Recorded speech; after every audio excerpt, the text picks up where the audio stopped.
নমস্কাৰ সকলোকে।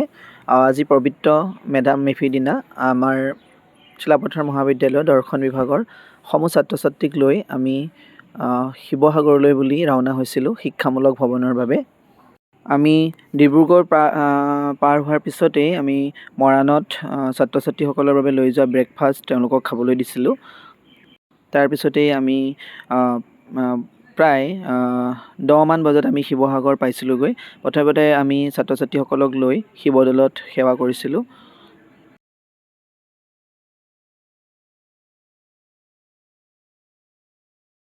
তাৰপিছতেই আমি গড়গাঁওস্থিত আমি কাৰেংঘৰলৈ গৈছিলোঁ আমাৰ বিভাগৰ ছাত্ৰ ছাত্ৰীসকলক লৈ।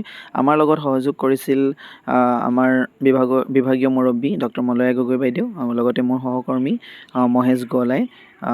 খুব এটা ভাল লগা দিন আমি যোৱাকালি পাৰ কৰিলোঁ ছাত্ৰ ছাত্ৰীসকলৰ সৈতে।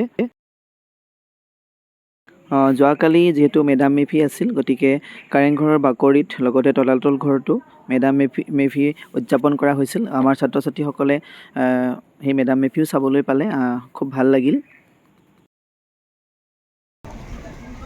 তাৰপিছতে আমি গৈছিলোঁ ৰুদ্ৰসিংহ পাৰ্কত খানা খাবৰ বাবে, লগতে আমি পাৰ্কখনো চাইছিলোঁ। ৰুদ্ৰসিংহ পাৰ্কখন প্ৰায় জয়সাগৰ পাৰতে বুলি ক'ব পাৰি, খুব ভাল লগা।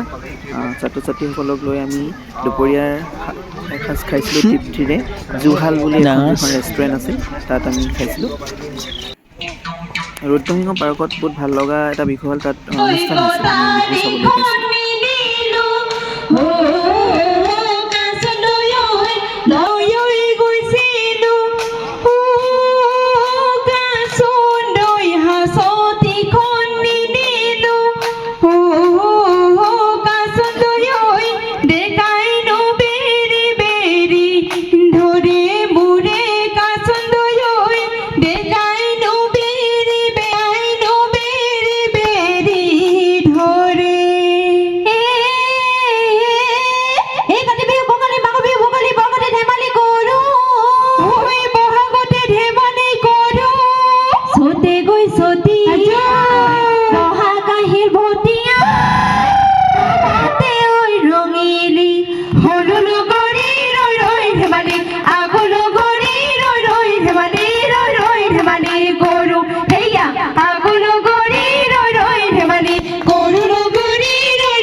তাৰপিছতেই আমি দুপৰীয়া সাঁজ তৃপ্তিৰে খালোঁ ৰুদ্ৰসিংহ পাৰ্কত।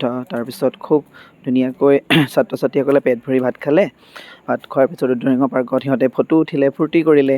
তাৰপিছত আমি তাৰ কাষতে লাগি থকা মিউজিয়ামটোলৈ বুলি গ'লোঁ।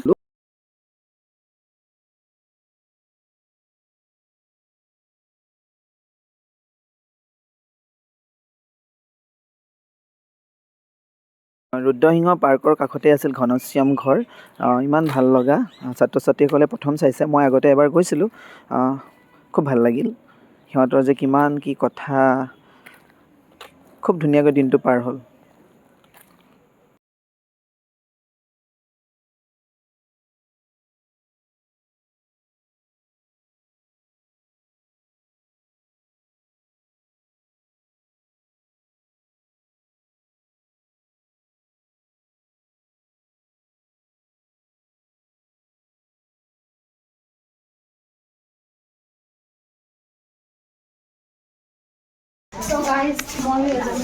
তাৰপিছতে আমি মিউজিয়ামলৈ বুলি গৈছিলোঁ। মিউজিয়ামত দায়িত্বত থকা ভাইটিজনে মৃগাংক গগৈ, তেখেতৰ নাম, ইমান ধুনীয়াকৈ আমাক কথাবোৰ বুজাই দিলে, খুব ভাল লাগিল।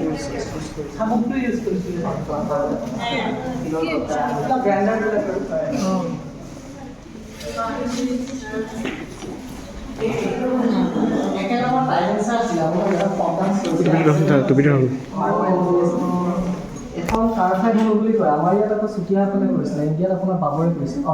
আমাৰ হেৰিয়াত এই অৰিজিনটো চাইনাৰ শুনে কৈছে।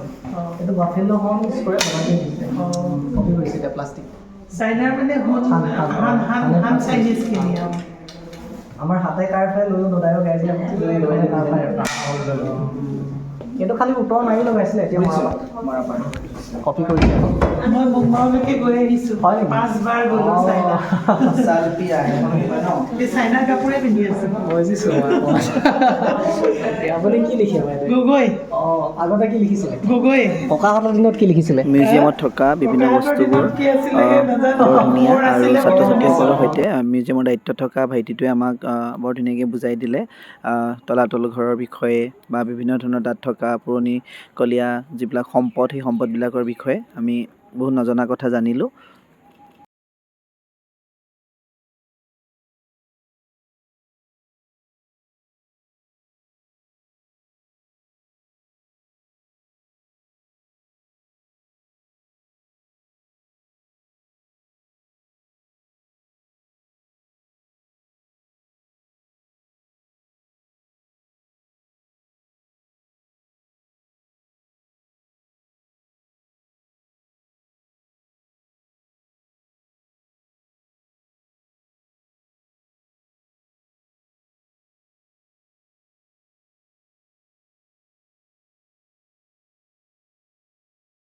তাৰপিছত ৰুদ্ৰসিংহ পাৰ্কৰ পৰা আমি বিদায় লৈ একেবাৰে শেষত আমি তলাতল ঘৰত উপস্থিত হ'লোঁগৈ।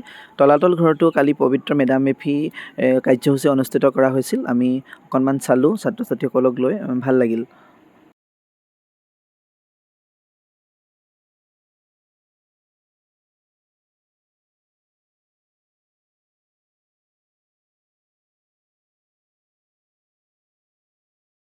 একেবাৰে শেষত আমি তলাতল ঘৰৰ পৰা প্ৰায় 4:30 যোৱাৰ পিছতে আমি ঘৰলৈ বুলি ৰাওনা হৈছিলোঁ।